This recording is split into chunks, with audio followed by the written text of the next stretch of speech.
भारत में अभी नए साल के आगाज में थोड़ा वक्त है, लेकिन न्यूजीलैंड और ऑस्ट्रेलिया में नए साल की शुरुआत हो गई है, जहां 2023 का धमाकेदार स्वागत किया गया।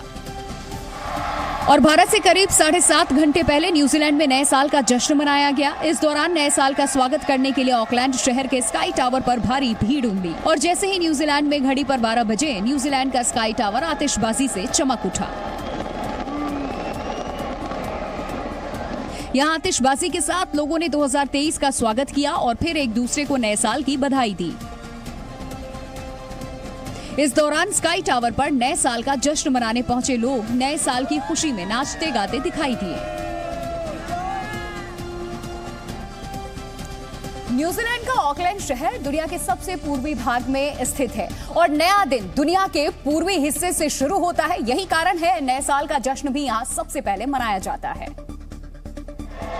और इस बार जब न्यूजीलैंड में नए साल का जश्न मनाया जा रहा था, उस वक्त भारत में शाम के 4:30 बजे थे।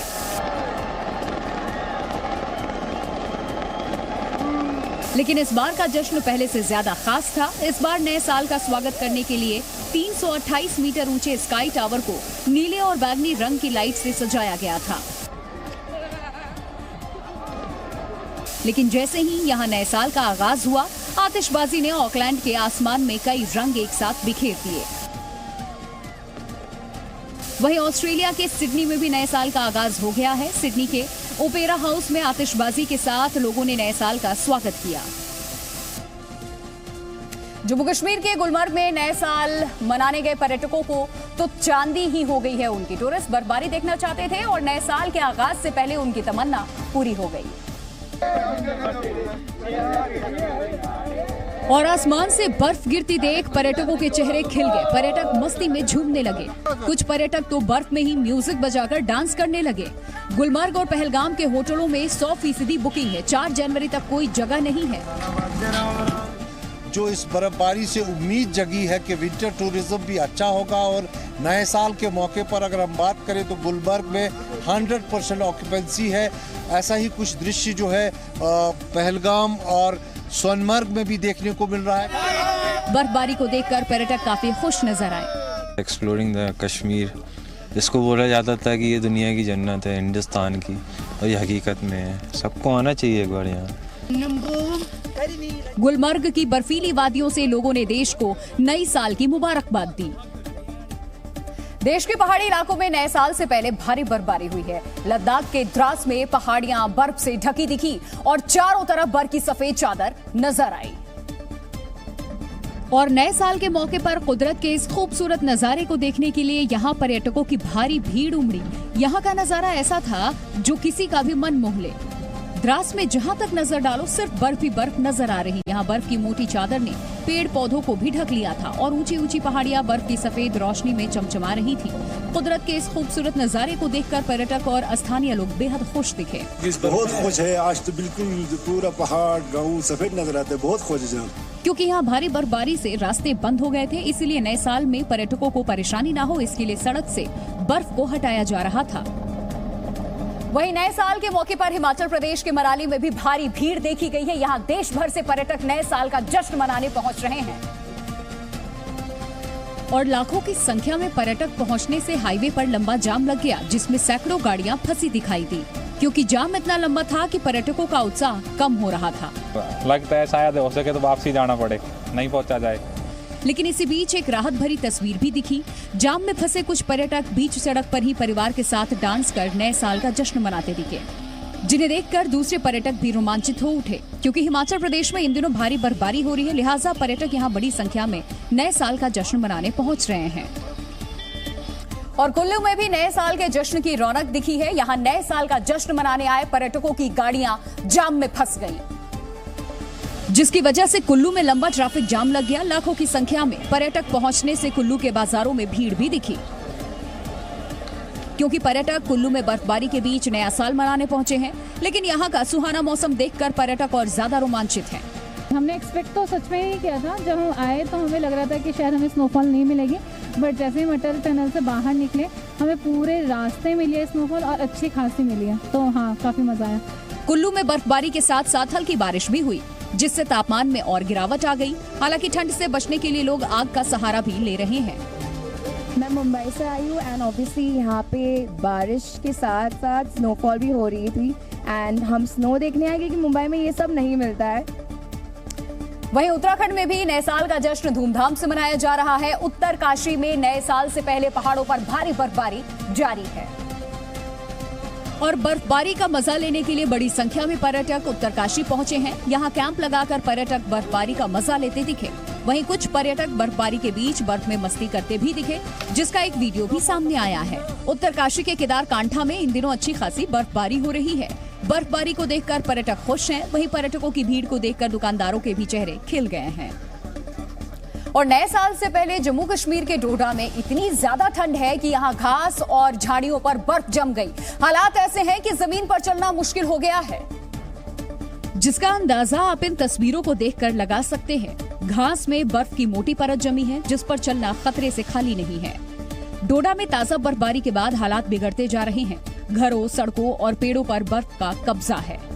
वहीं बर्फबारी ने लोगों को घरों में रहने को मजबूर कर दिया है। हमेशा लोगों से गुलजार रहने वाले इलाके आज वीरान हैं और हाड़ कपा देने वाली ठंड से बचने के लिए लोग घरों में दुबक गए हैं।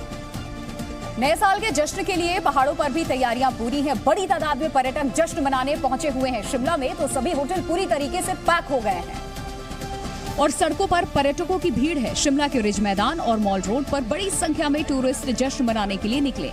यहाँ पर पुलिस के जवानों को 24 घंटे तैनाती के आदेश हैं। सीसीटीवी से नजर रखी जा रही है। हिमाचल के सीएम सुखविंदर सिंह सुक्खू ने निर्देश दिए हैं कि किसी भी पर्यटक को तंग न किया जाए और रेस्टोरेंट, होटल 24 घंटे खुले रहेंगे। उधर हिमाचल प्रदेश के टूरिस्ट स्पॉट मैक्लोडगंज में टूरिस्ट की भारी भीड़ की वजह से ट्रैफिक जाम लग गया। देश के कई राज्यों के पर्यटक यहाँ नया साल मनाने आए हैं। मैम, एक तो ये काफी पास में है दिल्ली से और फिर यहाँ पे क्राउड भी अच्छा आता है। उसके बाद न्यू ईयर का जो सेलिब्रेशन होता है वो भी काफी अच्छा होता है यहाँ पे। मैक्लोडगंज में भी सभी होटल 3 जनवरी तक फुल हैं। उत्तराखंड के मशहूर पर्यटन स्थल नैनीताल में भी नया साल मनाने के लिए लोग बड़ी संख्या में पहुंचे हुए हैं। लोगों की तादाद इतनी ज्यादा है कि शहर में गाड़ियों की तादाद बढ़ गई है, जिसकी वजह से जगह जगह ट्रैफिक जाम हो गया। बाहर से आने वाली गाड़ियों के लिए अलग से पार्किंग का इंतजाम किया गया है। नैनीताल के बाहर से आने वाले दोपहिया वाहनों पर 31 दिसंबर तक पाबंदी लगाई हुई है। मॉल रोड और उसके आसपास होने वाली भीड़ को मैनेज करने के लिए मजिस्ट्रेट तैनात किए गए हैं। नैनीताल में भी सभी होटल बुक हैं। नए साल के जश्न का खुमार पूरे देश पर चढ़ने लगा है। कुछ ही देर बाद नए साल का आगाज हो जाएगा, लेकिन दिल्ली से लेकर के यूपी तक पुलिस ने सुरक्षा के तगड़े इंतजाम किए हैं ताकि नए साल के जश्न में कोई अनहोनी ना हो। दिल्ली फायर ब्रिगेड ने 10 जगहों पर अपनी गाड़ियां तैनात की है। ये वो जगह जहां नए साल का जश्न मनाने के लिए सबसे ज्यादा भीड़ उमड़ती है। दिसंबर को हमारा जितना भी स्टाफ ऑन ड्यूटी रहेगा सबको मैसेजेस हैं कि अलर्ट पोजीशन पे रहेंगे। और उसके अलावा इस बार हमने 10 लोकेशंस पर अपनी गाड़ियां खड़ी करी हैं जहां से थोड़ा एक्टिविटीज़ ज़्यादा होती है या फायर स्टेशन से लोकेशन थोड़ा ज़्यादा है। कनॉट प्लेस में ज्यादा भीड़ की आशंका की वजह से 31 दिसंबर को राजीव चौक मेट्रो स्टेशन पर एग्जिट रात 9 बजे के बाद बंद कर दिया जाएगा। हालांकि एंट्री की इजाजत होगी। उधर यूपी के वाराणसी में नए साल की तैयारियां पूरी कर ली गई हैं। चौराहों पर सतर्कता बढ़ा दी गई है। कई रूट को डायवर्ट किया गया है। पुलिस की तरफ से साफ तौर पर निर्देश है कि किसी भी प्रकार के ऐसे कार्यक्रम नहीं होने चाहिए जो लोगों को असुविधा पैदा करे। मेरठ में तो नए साल के जश्न से पहले ही संवेदनशील इलाकों में ड्रोन कैमरों से निगरानी की जा रही है। उधर गोरखपुर में शहर के चप्पे चप्पे पर पुलिस बल को तैनात किया गया है। जश्न की आड़ में गड़बड़ी करने वालों पर खास नजर है। इस दौरान बाइक और स्कूटी पर स्टंट कर मस्ती कर रहे युवाओं को रोककर कड़ी हिदायत दी गई। आगरा में भी सड़क चौराहों पर पुलिस ने मुस्तैदी बढ़ा दी। होटल्स और मॉल्स में भी सुरक्षा और कोविड नियमों के पालन की हिदायत दी गई है। देश की आईटी सिटी बेंगलुरु नए साल के जश्न के लिए पूरी तरह तैयार है। बेंगलुरु में नए साल के जश्न के दौरान अक्सर छेड़छाड़ की घटनाएं सामने आती रहती हैं। इसीलिए इस बार बेंगलुरु प्रशासन ने सुरक्षा के कड़े इंतजाम किए हैं। कानून व्यवस्था को बनाए रखने के लिए 8000 पुलिस कर्मियों को तैनात किया गया है। इनके अलावा 4000 ट्रैफिक पुलिस कर्मी भी सक्रिय रहेंगे। पुलिस का खास ध्यान महिलाओं और बच्चों की सुरक्षा पर है। शहर की निगरानी के लिए हजारों सीसीटीवी लगाए गए हैं। सड़क हादसा न हो इसलिए 30 फ्लाईओवर बंद कर दिए गए हैं। बेंगलुरु में नए साल के जश्न के लिए लाउडस्पीकर बजाने की इजाजत लेनी होगी और उसे भी सिर्फ रात 12 बजे तक ही इस्तेमाल किया जा सकेगा। सड़क, पब, बार या रेस्टोरेंट में नए साल के लिए जश्न की समय सीमा रात 1 बजे तक की है। बस सेवा सुबह 3 बजे तक जारी रहेगी। उधर कर्नाटक के कलबुर्गी में पुलिस ने शहर पर नजर रखने के लिए नाइट ऑपरेटिंग ड्रोन कैमरा लगाए हैं। और भारत में कोरोना के मरीजों की संख्या में धीरे धीरे ही सही लेकिन बढ़ोतरी जारी है। बीते कुछ दिनों की तरह एक बार फिर कोरोना के मरीजों की संख्या 200 के पार चली गई। स्वास्थ्य मंत्रालय से जारी आंकड़ों के मुताबिक बीते 24 घंटे में कोरोना के 226 नए मरीज मिले, जिसके बाद एक्टिव मरीजों की संख्या बढ़कर के 3653 हो गई है। जबकि कोरोना का डेली पॉजिटिविटी रेट 0.12% है और वीकली पॉजिटिविटी रेट बढ़कर के 0.15% हो गया है। आंकड़ों के मुताबिक एक दिन पहले की तुलना में बीते 24 घंटे में कोरोना के 44 नए मरीज मिले हैं। दुनिया भर में नए साल पर जश्न की तैयारी शुरू हो चुकी है। वैसे ही उत्साह लोगों में देखने को मिल रहा है और आस्थावानों में भी देखा जा रहा है। वही उत्साह देश के हर हिस्से में नए साल के मौके पर हर साल तीर्थ स्थलों पर भी भारी भीड़ बढ़ जाती है। और हर साल की तरह इस साल भी तमाम तीर्थ स्थलों के बाहर नए साल से ठीक पहले आस्थावानों का ऐसा ही हुजूम उमड़ पड़ा, जिसकी एक झलक कटरा से भी आई, जहां माता वैष्णो देवी के दर्शन के लिए हजारों लोग नए साल से एक दिन पहले ही पहुंच गए। देवी के दर्शन के लिए पहुंचे इन श्रद्धालुओं की कई किलोमीटर लंबी लाइन दिखी। माता रानी सब पे मेहर करे, सब खुश रहे, आने वाला साल बहुत अच्छा हो, सबके लिए खुशियां लाए। चूंकि बीते साल नए साल के मौके पर श्रद्धालुओं की भीड़ में मची भगदड़ की वजह से बड़ा हादसा हुआ था, इसीलिए इस बार प्रशासन मुस्तैद दिखी। पुलिस वाले लाइन पर नजर रखकर चीजों को व्यवस्थित करते रहे। बीच बीच में श्रद्धालुओं के जयकारे गूंजते रहे और माहौल भक्तिमय बना रहा।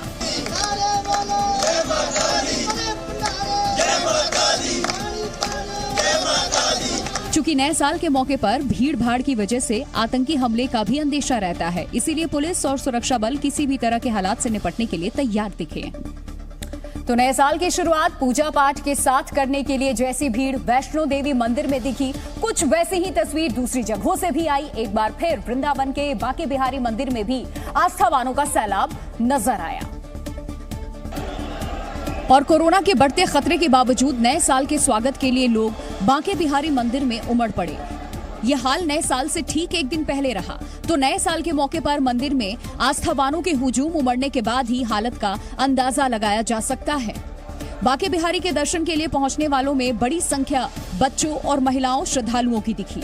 हालांकि मंदिर पहुंचने से पहले श्रद्धालुओं को लंबी लाइन से गुजरना पड़ा और पुलिस वालों की पैनी नजर उन पर बनी रही। असल में नए साल पर भीड़ भाड़ वाली जगहों पर हादसे न हो और किसी उपद्रवी तत्व की इन पर गलत नजर न पड़े, इसके लिए पुलिस वाले तैनात रहे।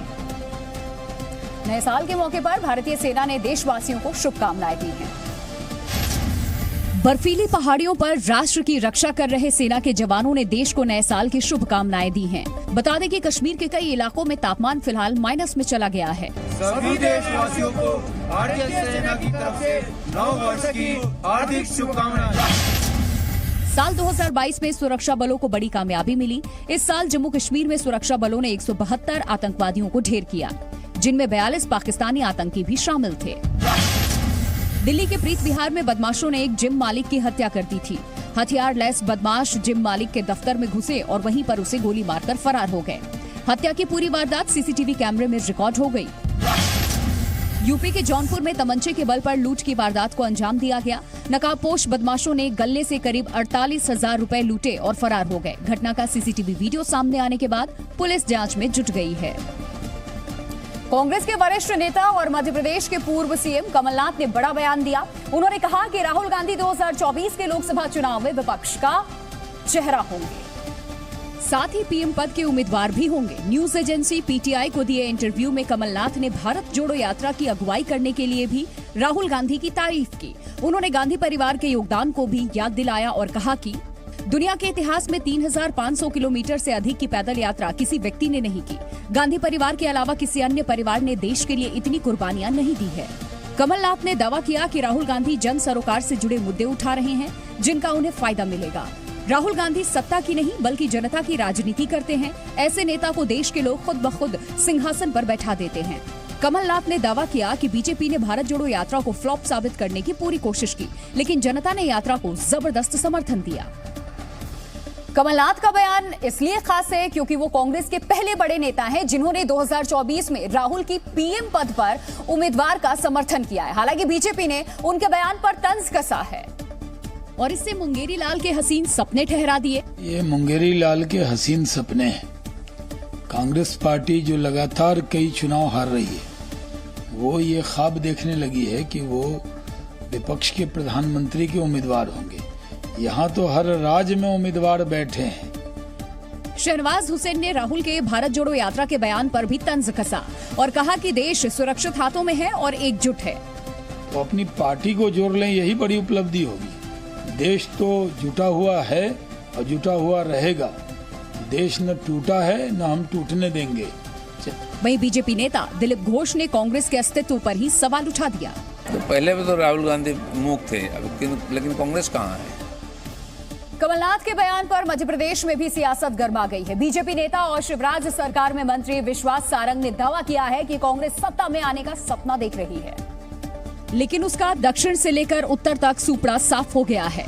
कांग्रेस तो तार-तार है ही, विपक्ष भी तार-तार है और इस तरह के ख्याली पुलाव कमलनाथ जी ना पकाएं। विश्वास सारंग ने कमलनाथ पर भी तंज कसा और कहा कि वो अपनी कुर्सी बचाने के लिए ऐसे बयान दे रहे हैं। कमलनाथ जी को महीने 2 महीने में ऐसे बयान इसलिए देना है तो क्योंकि उन्हें अपनी पीसीसी की कुर्सी बरकरार रखनी है। हालांकि कांग्रेस ने कमलनाथ के सुर में सुर मिलाते हुए दावा किया कि 2024 में राहुल देश के प्रधानमंत्री बनेंगे। 2024 में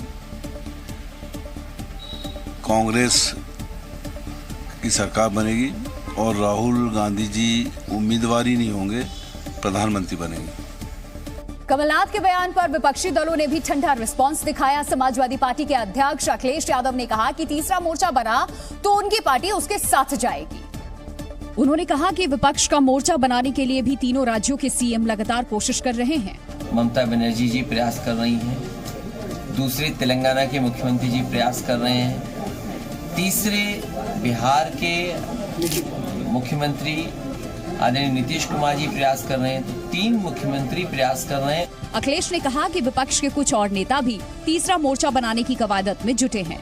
उन्होंने दावा किया कि जनता ने बीजेपी की विदाई का मन बना लिया है। तीसरे मोर्चे की कहीं न कहीं गुंजाइश है। तीसरा मोर्चा कहो, विकल्प कहो, फ्रंट कहो, जो नाम आप देना चाहो वो दो, लेकिन जनता बीजेपी से परेशान है। समाजवादी पार्टी के अध्यक्ष अखिलेश यादव भले ही तीसरे मोर्चे का राग छेड़ रहे हैं, लेकिन कांग्रेस का दावा है कि उसकी अगुवाई में विपक्षी दल एकजुट होंगे और राहुल गांधी ही विपक्ष के पीएम उम्मीदवार होंगे। एक ही फ्रंट बनेगा जो फ्रंट बीजेपी को हराए और उस फ्रंट के नेता राहुल गांधी होंगे। कांग्रेस ये भी दावा कर रही है कि समाजवादी पार्टी और कांग्रेस की विचारधारा एक है और अखिलेश भी राहुल गांधी के साथ आएंगे। अखिलेश यादव और राहुल गांधी जी ने तो एक साथ यूपी में चुनाव लड़ चुके हैं, इसलिए सब एक साथ आएंगे। ये सब एक विचारधारा के लोग हैं। हालांकि कांग्रेस के दावों के उलट अखिलेश यादव भारत जोड़ो यात्रा से दूरी बनाते दिखे। भावनात्मक जुड़ाव भी हमारा है, लेकिन कोई इनविटेशन अभी हमारे पास नहीं है। लेकिन सर और हमारी पॉलिटिकल पार्टी की अप्रोच अलग है। राहुल की पीएम उम्मीदवारी पर बिहार के सीएम नीतीश कुमार का भी बयान सामने आया। नीतीश ने कहा कि उन्हें राहुल के नाम पर कोई दिक्कत नहीं है और विपक्षी दलों की बैठक के बाद नाम तय कर लिया जाएगा। नीतीश ने साफ किया कि वो पीएम पद के दावेदार नहीं है। नहीं, इसमें हम लोग कोई दिक्कत नहीं, तो एक साथ बैठे पहले और एक साथ बैठ करके सब कर, क्या दिक्कत है उसमें?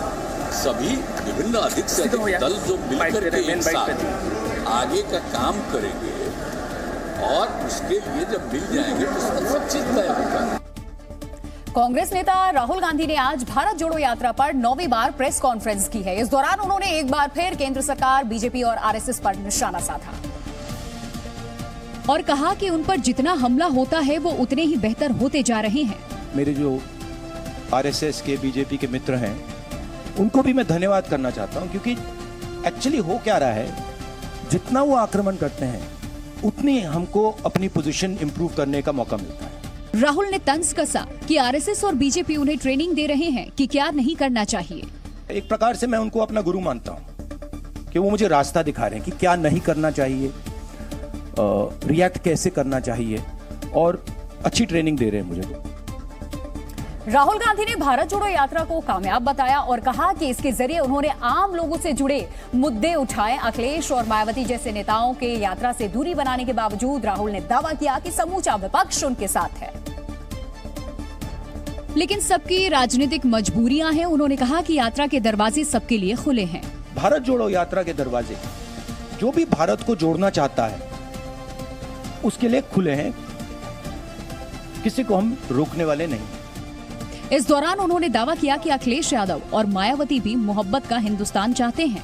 अखिलेश जी हैं, मायावती जी हैं, बहुत सारे लोग हैं जो मोहब्बत का हिंदुस्तान चाहते हैं, मैं जानता हूं। नफरत का हिंदुस्तान नहीं चाहते हैं, तो रिश्ता तो है उनके साथ। राहुल ने कहा कि बीजेपी ने देश की राजनीतिक जमीन पर कब्जा किया हुआ है और उसे हराने के लिए एक मजबूत विचारधारा की जरूरत पड़ेगी। उन्होंने कहा कि बीजेपी को हराने के लिए एक राष्ट्रीय सोच की जरूरत पड़ेगी जो समाजवादी पार्टी के पास नहीं है। अगर आप समाजवादी पार्टी को देखें तो उनके पास एक नेशनल विचारधारा नहीं है। वो यूपी में जरूर उनकी पोजीशनिंग है और उसको उन्हें डिफेंड करना है, शायद उसलिए ना आए, बट नेशनल विचारधारा नहीं है। समाजवादी पार्टी का आइडिया केरला में नहीं चलेगा, कर्नाटक में नहीं चलेगा। उन्होंने दावा किया कि विचारधारा के स्तर पर कांग्रेस ही बीजेपी का मुकाबला कर सकती है। तो एक सेंट्रल आइडियोलॉजिकल फ्रेमवर्क स्ट्रक्चर की जरूरत है, वो कांग्रेस पार्टी ही दे सकती है और वो हमारा रोल है। मगर हमारा रोल ये भी है कि जो ऑपोजिशन के लोग हैं वो कंफर्टेबल फील करें और उनकी रिस्पेक्ट। राहुल गांधी ने बेरोजगारी, महंगाई, नोटबंदी, गलत जीएसटी और चीन से सीमा विवाद को अहम मुद्दे बताए। उन्होंने दावा किया कि 2024 के चुनाव में बीजेपी की राह काफी मुश्किल है, लेकिन विपक्ष को बेहतर तालमेल के साथ जनता के बीच जाना होगा। What I am hearing from the ground, what I am seeing from the ground, it will become very difficult for the BJP to win the election. But the opposition has to coordinate properly, and the opposition has to go to the people of India with a vision, with an alternative vision to the BJP. इस दौरान राहुल से इतनी सर्दी में भी T shirt पहनने पर भी सवाल हुआ, जिसका उन्होंने मजाकिया लहजे में जवाब दिया। राहुल ने कहा कि जब उन्हें ठंड लगेगी तो वो स्वेटर पहनना शुरू कर देंगे। नहीं, एक्चुअली मैं आपको सीरियसली बताऊं, मुझे ठंडी नहीं लग रही अभी तक, और मैं पता नहीं, मुझे लग नहीं रही है। मगर मैं सोच रहा हूं कि जैसे ही मुझे ठंड लगनी शुरू हो जाएगी मैं स्वेटर पहनना शुरू कर दूंगा, बट अभी तक मुझे ठंड नहीं लग रही। राहुल गांधी की भारत जोड़ो यात्रा फिलहाल ब्रेक पर है। 3 जनवरी से यात्रा फिर शुरू होगी और उत्तर प्रदेश, पंजाब होते हुए जम्मू कश्मीर में खत्म होगी। राहुल गांधी के 2024 के चुनाव पर दावे और आरोपों पर बीजेपी ने पलटवार किया। आरएसएस को गुरु मानने के बयान पर भी बीजेपी ने राहुल को घेरा और कहा कि अगर वो संघ का एक अंश भी अपना लें तो उनकी दिक्कतें दूर हो सकती हैं। अगर आप संघ और बीजेपी को गुरु मान लेते तो फिर सर्जिकल स्ट्राइक से लेकर एयर स्ट्राइक से लेकर और सेना के लिए भी अनर्गल बयानबाजी नहीं करते। वहीं बीजेपी प्रवक्ता सुधांशु त्रिवेदी ने कहा कि राहुल को हमसे सीखना चाहिए कि जिम्मेदार विपक्ष की भूमिका कैसे निभाई जाती है। एक जमाने में आप कहते थे कि सरकार चलाना केवल कांग्रेस को आता, अब जनता ने बता दिया सरकार चलाना किसको आता, हमने दिखाया। मगर एक चीज अभी हमसे बात है कि विपक्ष की जिम्मेदार भूमिका कैसे निभाना है, ये भाजपा से। राहुल ने चीन से सीमा विवाद पर भी मोदी सरकार को घेरने की कोशिश की। आरोप लगाया कि बीजेपी सरकार में सेना का भी राजनीतिकरण हो गया है और उसे काम करने की छूट नहीं दी जा रही, जिस पर बीजेपी ने उन्हें इतिहास की याद दिला दी। बराक ओबामा ने अपनी किताब द प्रॉमिस लैंड में 2010 में भारत की विजिट के दौरान डॉक्टर मनमोहन सिंह के संदर्भ से यह लिखा है कि 26/11 के हमले के बाद सेना कड़ी कार्रवाई के लिए तैयार थी, पर उस समय आपकी सरकार ने इसलिए कार्रवाई नहीं की कि आपको लगा उससे उपजे वातावरण से भारतीय जनता पार्टी को लाभ न हो, काम करने दी। बीजेपी प्रवक्ता ने राहुल के मोहब्बत की दुकान खोलने के बयान पर भी पलटवार किया। टुकड़े टुकड़े वाले नारों वाले लोग आपके साथ चलते हैं तो तमाम नफरती सामान को दुकान में सजाकर मोहब्बत की बात कर रहे हैं, तो मेरे विचार से देश की जनता बहुत समझदार है। नए साल के दस्तक के साथ ही पीली धातु यानी कि गोल्ड से प्यार करने वालों के लिए खुशखबरी मिलने के संकेत है, जिसकी वजह से सरकार के स्तर पर हो रही हलचल बताया गया है। कि सोने पर इंपोर्ट ड्यूटी को 12.5% से घटा करके 10% करने पर विचार चल रहा है, जिसके लिए कॉमर्स मिनिस्ट्री ने वित्त मंत्री निर्मला सीतारमण को सोने पर इंपोर्ट ड्यूटी घटाने की सलाह दी है, जिसका मकसद अवैध शिपमेंट तस्करी पर लगाम लगाना है। अगर सरकार ने सुझाव मानकर बजट में इसका ऐलान किया तो सोना सस्ता हो जाएगा। वर्ल्ड गोल्ड काउंसिल के आंकड़ों के मुताबिक टैरिफ बढ़ाए जाने के बाद जुलाई से सितंबर के बीच भारत में सोने का इंपोर्ट कम हुआ। बताया गया कि इस दौरान ये पहले की तुलना में 23% घट गया है। और इस वक्त की बड़ी खबर आपको बता दें, प्रधानमंत्री के प्रिंसिपल सेक्रेटरी पीके मिश्रा ने आज कोरोना वायरस को लेकर के स्वास्थ्य मंत्रालय के आला अधिकारियों के साथ मीटिंग की। प्रधानमंत्री के निर्देश के बाद यह बैठक हुई थी। कुछ देर पहले यह मीटिंग खत्म हुई है। स्वास्थ्य मंत्रालय की ओर से मनसुख मांडविया ने प्रिंसिपल सेक्रेटरी को जानकारी दी कि 25 दिसंबर से 1716 फ्लाइट की स्क्रीनिंग हुई है और 5666 यात्रियों के सैंपल एयरपोर्ट से रैंडम सैंपल के जरिए भेजे गए हैं।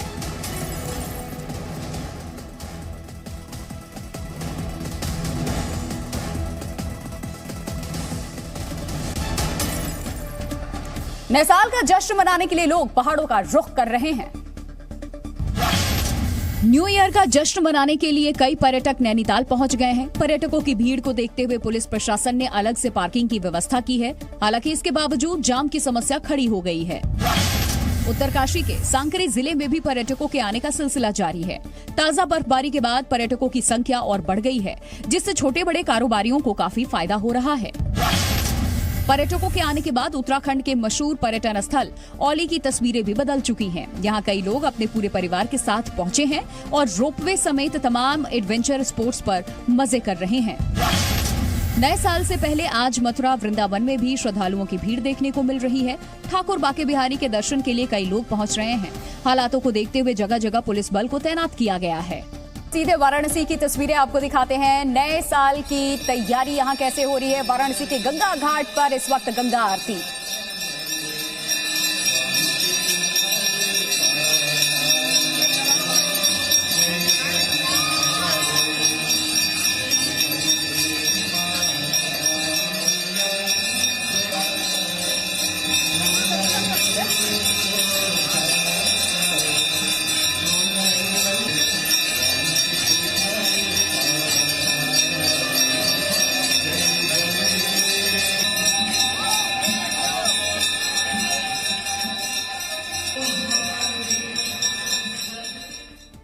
देहरादून के मैक्स अस्पताल में भर्ती भारतीय क्रिकेट के स्टार विकेटकीपर और बल्लेबाज ऋषभ पंत फिलहाल खतरे से बाहर हैं।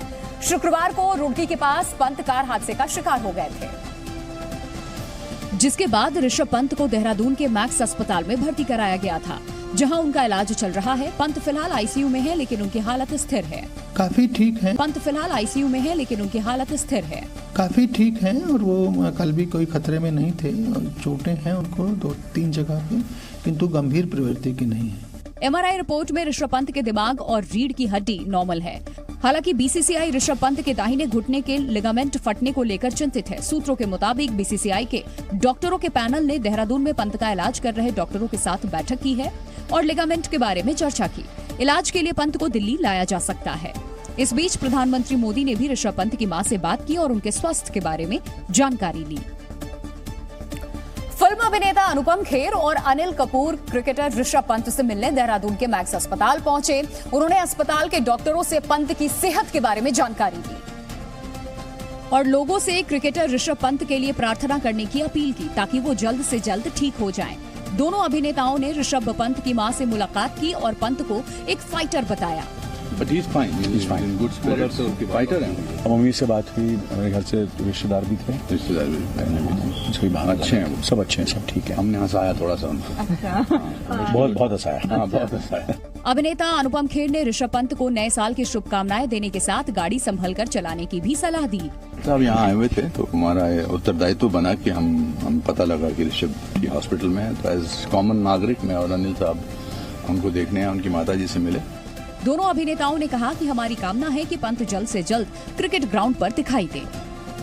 हरियाणा रोडवेज ने क्रिकेटर ऋषभ पंत की जान बचाने वाले अपने एक ड्राइवर और कंडक्टर को सम्मानित किया है। सुशील कुमार और परमजीत ने पंत को कार से निकालने में मदद की थी, जिसके बाद हरियाणा रोडवेज ने ड्राइवर सुशील कुमार और कंडक्टर परमजीत को प्रशंसा पत्र और स्मृति चिन्ह देकर के सम्मानित किया।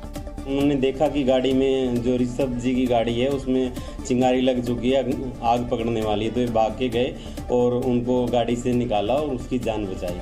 ड्राइवर सुशील कुमार ने बताया कि हादसे के बाद ऋषभ पंत की गाड़ी 4 बार पलटी थी, जिसके बाद उसमें से चिंगारी निकल रही थी।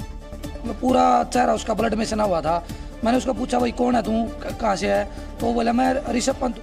ऋषभ पंत की कार से निकलते ही उसमें आग लग गई थी। कंडक्टर परमजीत के मुताबिक हादसे के बाद ऋषभ पंत को काफी चोट आई थी।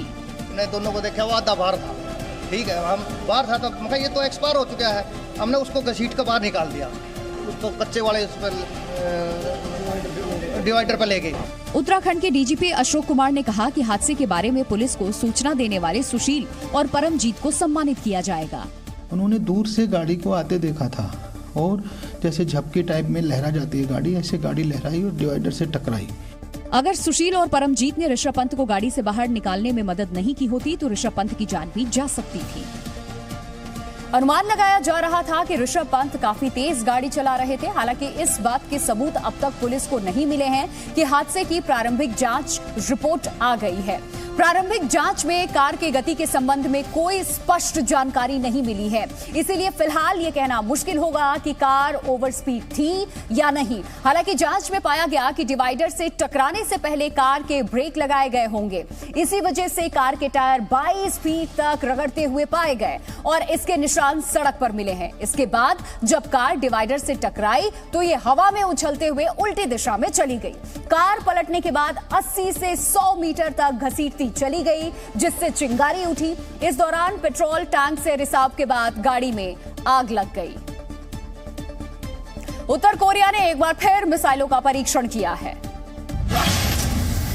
साल के आखिरी दिन भी उत्तर कोरिया अपनी हरकतों से बाज नहीं आ रहा है। दक्षिण कोरिया के मुताबिक उत्तर कोरिया ने 3 बैलिस्टिक मिसाइलें दागी हैं। ये परीक्षण भी तानाशाह किम जोंग उन की निगरानी में किए गए।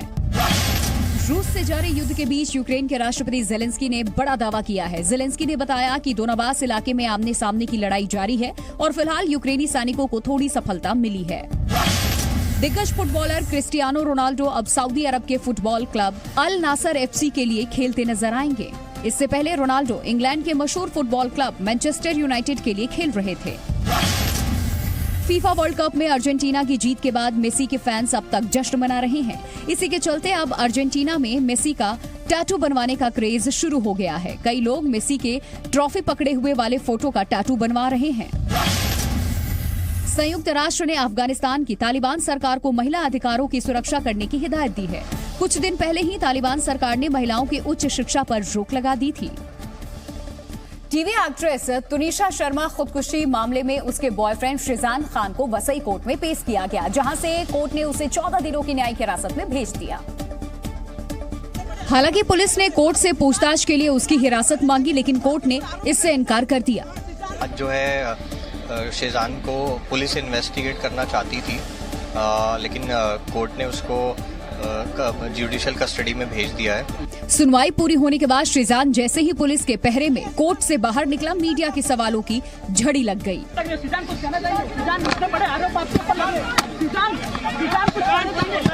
हालांकि शिजान खान ने मीडिया के किसी सवाल का जवाब नहीं दिया और चुपचाप पुलिस की गाड़ी में बैठ गए। गाड़ी में बैठने के बाद शिजान अपना चेहरा छुपाने की कोशिश करते रहे। असल में शिजान के वकील ने कोर्ट में दलील दी कि जब शिजान का मोबाइल फोन पुलिस के पास है तो फिर उसकी हिरासत की कोई जरूरत नहीं है। बीते 7 दिनों से पुलिस की हिरासत में ही शिजान था और पुलिस इस मामले में अब तक 27 लोगों के बयान भी दर्ज कर चुकी है। इसीलिए उसके वकील ने पुलिस रिमांड का विरोध किया, जिसे कोर्ट ने मान लिया। लेकिन पुलिस शिजान पर पूछताछ में मदद नहीं करने का आरोप लगाती रही। पुलिस ने आरोप लगाया कि शिजान अपने गूगल का पासवर्ड नहीं बता रहा और न ही वो मेल आईडी का पासवर्ड बता रहा है। पूछताछ में शिजान बार बार कह रहा है कि उसे पासवर्ड याद नहीं। पुलिस को शिजान के इस दावे पर भरोसा नहीं है। पुलिस ने कोर्ट से कहा कि गूगल अकाउंट में गूगल फोटो, डॉक्यूमेंट और मेल आईडी जैसी चीजें हैं जिसकी जांच बाकी है। पुलिस इसलिए इन्वेस्टिगेट करना चाहती थी क्योंकि पिछले 7 दिन से उसने एक बार भी अपने जीमेल का पासवर्ड नहीं बताया, तो जरूर उसके जीमेल में बहुत कुछ है जो नहीं दिखाना चाह रहा है। लेकिन शेजान के वकील ने मुंबई पुलिस की इस दलील को मानने से इनकार कर दिया और कहा कि जब पुलिस के पास शेजान का फोन है तो वो किसी एक्सपर्ट से पासवर्ड ब्रेक करवा सकती है। नहीं, उन्होंने कहा कि इनके आईडी का पासवर्ड नहीं था, जो कि पुलिस ऑलरेडी जो है रिट्रीव कर सकती है, रिकवर कर सकती है।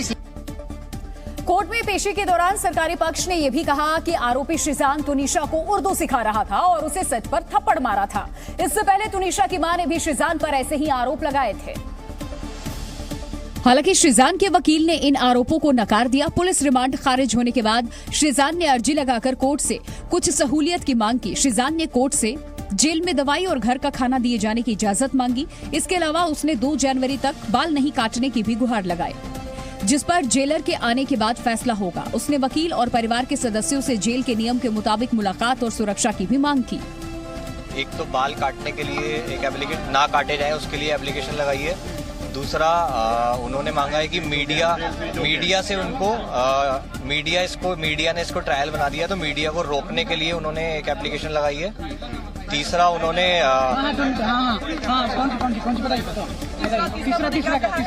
तीसरा उन्होंने अपने लिए सिक्योरिटी की डिमांड की है। कोर्ट ने शेजान की अर्जी पर विचार कर उन्हें इन सब की इजाजत दे दी। इस बीच खबर ये भी आई कि पुलिस ने तुनिशा के मोबाइल फोन को अनलॉक कर लिया। बताया गया कि इससे पुलिस को पता चला कि शेजान कई और लड़कियों से बातचीत करता था। छानबीन में ये भी पता चला कि शेजान ब्रेकअप के बाद से तुनिशा को इग्नोर कर रहा था, क्योंकि तुनिशा तो ब्रेकअप के बाद भी शेजान को लगातार मैसेज करती थी, लेकिन शेजान इनके जवाब नहीं देता था। जम्मू कश्मीर के अनंतनाग जिले में आतंक के खिलाफ एक बार फिर एक बड़ा एक्शन देखने को मिला। पहलगाम में हिजबुल मुजाहिदीन के एक आतंकी का घर ढा दिया गया, जिसके लिए जम्मू कश्मीर प्रशासन ने बुलडोजर को काम पर लगाया था। बुलडोजर के जरिए हिजबुल कमांडर आमिर खान के घर की 4 दीवारियां गिरा दी गई। बताया जा रहा है कि आतंकी आमिर का ये घर सरकारी जमीन पर कब्जा कर बनाया गया था, जिस वजह से ही प्रशासन ने बुलडोजर से घर गिराने का फैसला किया।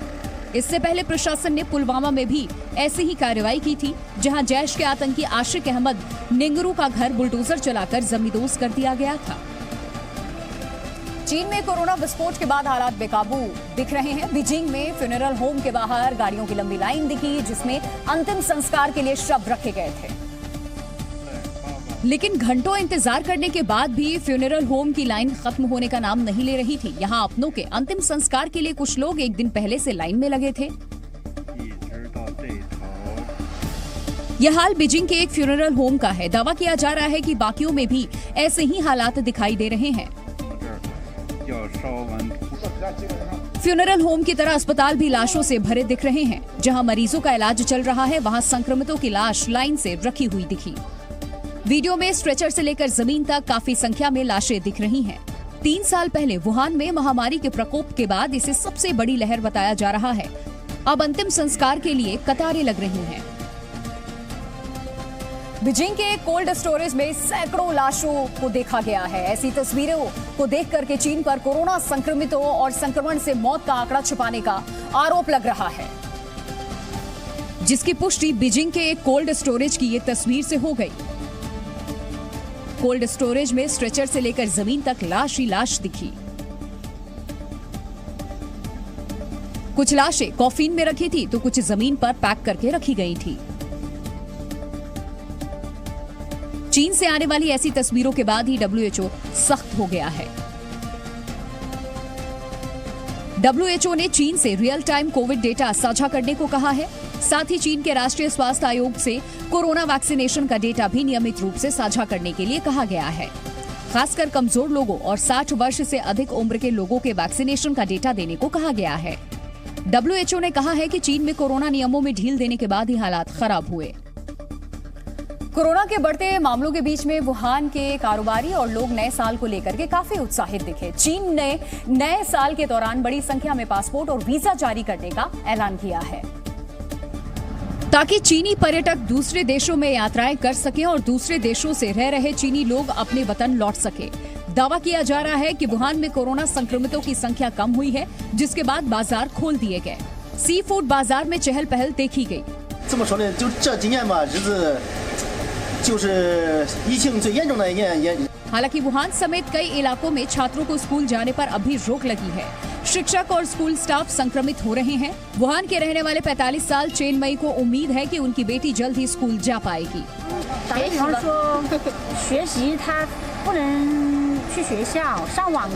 माना जा रहा है कि चीनी नागरिक जापान, थाईलैंड, दक्षिण कोरिया, अमेरिका, ब्रिटेन और ऑस्ट्रेलिया छुट्टियों पर जाने की तैयारी कर रहे हैं। चीन में कोरोना मरीजों के बढ़ते मामलों ने कई देशों की चिंता बढ़ा दी। इसीलिए 10 देशों ने चीन से आने वाले यात्रियों पर सख्ती भी बढ़ा दी है। चीन से ब्रिटेन आने वाले यात्रियों को यात्रा से पहले RT-PCR की नेगेटिव रिपोर्ट दिखानी होगी। नया नियम 5 जनवरी 2023 से लागू होगा। 8 जनवरी से चीन से ब्रिटेन आने वाले यात्रियों की रैंडम टेस्टिंग की जाएगी। और फ्रांस ने भी कहा है कि चीन से आने वाले यात्रियों को 48 घंटे पहले की कोरोना नेगेटिव रिपोर्ट दिखानी होगी। इसके अलावा फ्रांस आने वाले यात्रियों की रैंडम टेस्टिंग भी की जाएगी। चीन से स्पेन आने वाले यात्रियों को कोविड-19 टेस्ट की नेगेटिव रिपोर्ट या फिर फुली वैक्सीनेशन की रिपोर्ट देनी होगी। वहीं चीन से भारत आने वाले यात्रियों को यात्रा से 72 घंटे पहले RT-PCR की नेगेटिव रिपोर्ट दिखानी होगी। ये नियम 1 जनवरी 2023 से लागू हो जाएंगे। America, Japan, south Korea, Israel, Taiwan ने भी चीन से आने वाले यात्रियों के लिए नए नियम लागू कर दिए हैं। मलेशिया ने भी कहा है कि वो चीन से आने वाले यात्रियों की जांच करेगा। उत्तर कोरिया ने साल के आखिरी दिन अपने पूर्वी जल क्षेत्र की ओर कम दूरी की 3 बैलिस्टिक मिसाइल दागी। 18 दिसंबर को भी उत्तर कोरिया ने अपने पूर्वी तट पर एक बैलिस्टिक मिसाइल छोड़ी थी, जिसके बाद आज सुबह सुबह प्योंगयांग के दक्षिणी इलाके से 3 कम दूरी के बैलिस्टिक मिसाइल का परीक्षण किया गया। माना जा रहा है कि इस साल उत्तर कोरिया ने कम से कम 70 बैलिस्टिक मिसाइलों का परीक्षण किया। दक्षिण कोरिया और जापान ने उत्तर कोरिया के ताजा मिसाइल परीक्षण की पुष्टि की है।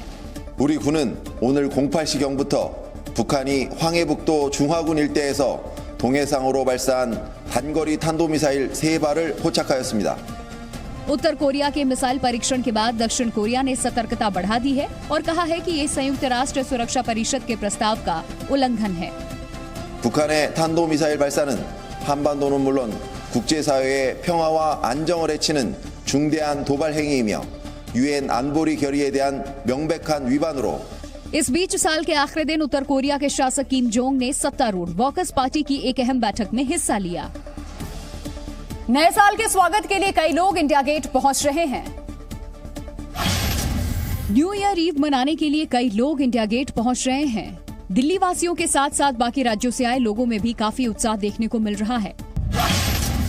मुंबई के घाटकोपर इलाके में पानी की पाइपलाइन फटने से इलाके में हड़कंप मच गया। देखते ही देखते सड़कें तालाब में तब्दील हो गईं और करीब 400 घरों में पानी भर गया। कानपुर देहात में घना कोहरा एक और हादसे की वजह बना। कोहरे के चलते 3 ट्रक आपस में भिड़ गए। इस हादसे में सभी ट्रक के ड्राइवरों को मामूली चोटें आईं। यूपी के अमरोहा में युवकों के खतरनाक स्टंट करने वाले वीडियो वायरल हो रहे हैं। वीडियो में सभी युवक फुटपाथ पर और डिवाइडर पर गाड़ी चलाते नजर आ रहे हैं। फिलहाल पुलिस गाड़ी के नंबरों को ट्रेस कर युवकों की तलाश कर रही है। साइप्रस से ही जयशंकर ने चीन को भी आड़े हाथों लिया। उन्होंने कहा कि चीन के साथ भारत के रिश्ते सामान्य नहीं है और इसके लिए चीन खुद जिम्मेदार है, क्योंकि वास्तविक नियंत्रण रेखा यानी कि LAC को बदलने की चीन की एकतरफा कोशिश को भारत कभी स्वीकार नहीं करेगा। That today the state of our relations with China are not normal. They are not normal because we will not agree to any attempt to change the line of actual control unilaterally.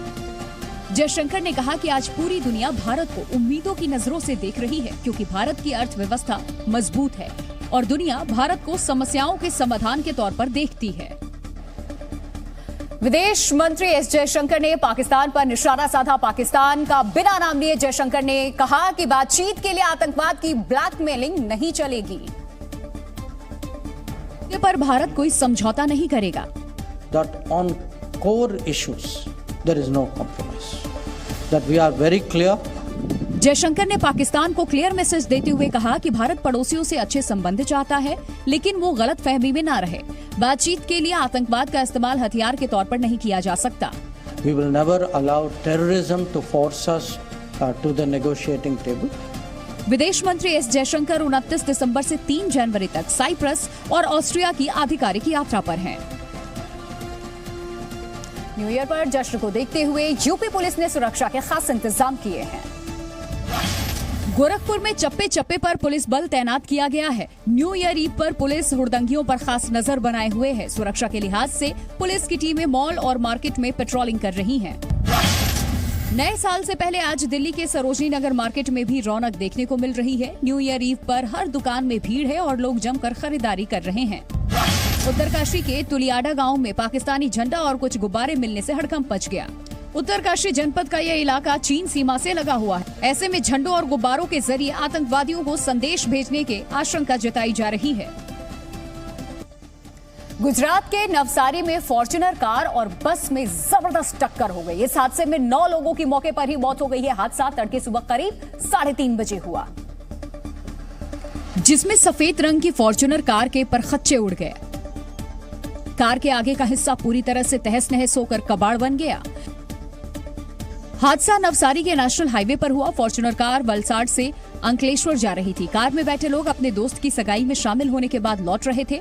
Police के मुताबिक car और बस में आमने सामने की टक्कर हुई। चश्मदीदों के मुताबिक फॉर्च्यूनर कार दूसरे लेन में विपरीत दिशा से आ रही थी, लेकिन अचानक कार लेन तोड़कर दूसरे लेन में चली गई और दूसरी तरफ से आ रही बस से सीधे जा टकराई। पुलिस के मुताबिक कार की स्टीयरिंग फंस गई थी, जिसकी वजह से हादसा हुआ। फॉर्च्यूनर के जो ड्राइवर है वो अपना जो बोले कि स्टीयरिंग इम्बैलेंस की वजह से ये रॉन्ग ट्रैक पे जाके ट्रैवल्स के साथ में उसका एक्सीडेंट हुआ है। हादसे में फॉर्च्यूनर कार में बैठे 8 लोगों की मौत हो गई। सभी लोग एक ही कंपनी में नौकरी करते थे। हादसे में बस में बैठे हुए 29 लोग भी घायल हुए। गृह मंत्री अमित शाह ने हादसे पर दुख जताया। सोशल मीडिया पर एक होटल शेफ का वीडियो तेजी से वायरल हो रहा है। इस वीडियो को फास्ट फॉरवर्ड नहीं किया गया है। ये तो बस इस शेफ के काम करने की स्पीड है। न सिर्फ ये फास्ट फूड बना सकता है, बल्कि इसके काम करने की रफ्तार भी काफी तेज है। इस शख्स के शरीर को देखकर आप इसकी ताकत को कम मत आंकिएगा। वजन उठाने की बात हो तो इन बाजुओं में काफी दम है और ये इस स्कूटर की तरह बड़े बड़ों को उठा सकती है।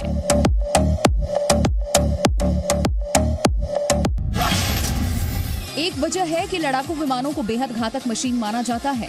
हवा में हजारों फीट ऊपर से ये ऐसा कमाल दिखा सकते हैं जो दुश्मन को हैरान परेशान कर दे।